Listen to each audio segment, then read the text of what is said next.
Hello friends, আজ তোমাদের সাথে শেয়ার করব পটলের একটা রেসিপি। তো পটলের নিরামিষ রেসিপি বলতে আমরা পটল আলুর রসাই বুঝি, নাহলে পটল ভাপা। তো আজ ভাবলাম অন্যরকম কিছু ট্রাই করি, আর সেটাই তোমাদের সাথে শেয়ার করতে চলে এসেছি। তো পটলগুলোকে দেখেছো কি সুন্দর করে কেটে নিয়েছি। এবার দেখো শুকনো কড়াইতে মৌরি ভেজে নিচ্ছি। তো মৌরি বেশি নেব না, এই 1.5 চামচ মতন মৌরি শুকনো কড়াইতে ভালো করে একটু নাড়াচাড়া করে একটু লাল লাল করে নেব। আবার দেখো পুড়িয়ে ফেলো না কিন্তু। তারপর মৌরিটা নাড়াচাড়া করা হয়ে গেলে নামিয়ে নেব, কারণ বেশিক্ষণ কড়াইতে মৌরি রাখলে আবার পুড়ে যাবে। তারপর দেখো কড়াইতে দিয়ে দিয়েছি তেল, আর ওইদিকে আমি পটলগুলোর মধ্যে নুন হলুদ মাখিয়ে নিয়েছি। এবার তেলের মধ্যে পটলগুলোকে আমি ভাজবো, ভালো করে লাল লাল করে ভাজবো, যাতে পটলগুলো নরম হয়ে যায় ভাজতে ভাজতেই। তো দেখো কড়াইতে আমি দিয়ে দিয়েছি পটল। এবার পটলগুলোকে ভালো করে লাল লাল করে ভেজে নিচ্ছি। আর এই রেসিপিটিতে চাইলে তুমি আলু দিতেও পারো, আবার নাও দিতে পারো। যেহেতু আমার মেয়ে পটলটা খায় না, তাই আমি একটা আলু দিয়েছি। আর না চাইলে তোমরা আলু নাও দিতে পারো। আর এদিকে দেখো মশলা করে নিচ্ছি। যেই মৌরিগুলো ভেজেছিলাম সেই মৌরিগুলো, আর হচ্ছে শুকনো লঙ্কা, আর হচ্ছে আদা। তো এই তিনটেকে ভালো করে আমি বেটে নেব। আর এইদিকে দেখো কড়াইতে দিয়ে দিয়েছি সাদা জিরে, শুকনো লঙ্কা আর গোটা গরম মশলা ফোড়ন। তারপর দিয়ে দিলাম এর মধ্যে আলুগুলো। এবার আলুগুলো ভাজা ভাজা হলে এর মধ্যে দিয়ে দেবো যেই মশলাটা বেটে রেখেছিলাম সেই মশলাটা। তারপর আলুর সাথে মশলা দিয়ে ভালো করে কষবো।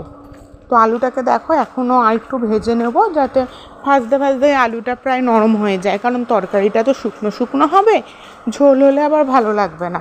তো দেখো মশলাটা দিয়ে দিয়েছি, এবার ভালো করে কষছি।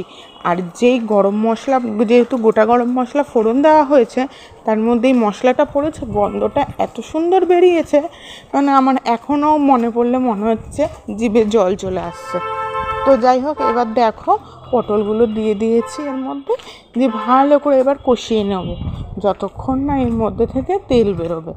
আর এর মধ্যে কিন্তু নুন হলুদও আমি দিয়ে দিয়েছি। তো এবার দেখো ভালো করে আমি কষিয়ে নিচ্ছি।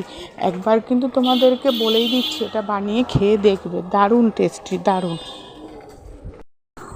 আমি যখন প্রথমবার পটলের এই রেসিপিটা বানিয়েছিলাম, তখন গোটা গোটা পটল দিয়েছিলাম, যেরকম করে পটল ভাপাতে দেয়।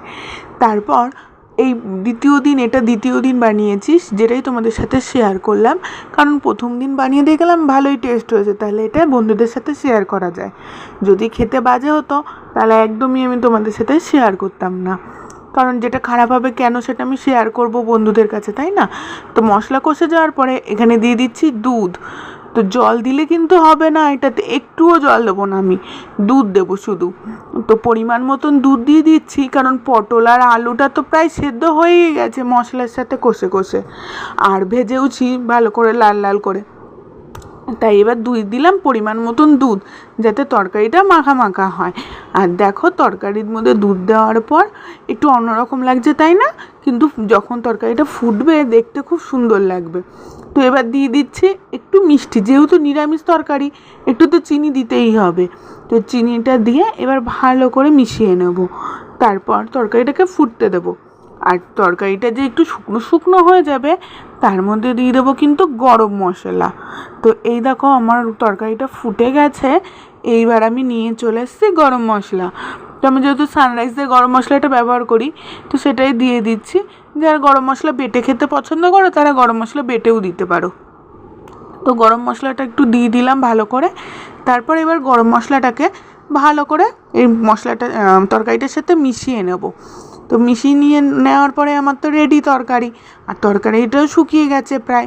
তো চলো ফাইনাল লুক দেখা যাক তরকারি কীরকম লাগছে বলো। দেখতে খেতে কিন্তু দারুণ লাগছে, একবার ট্রাই করে দেখো।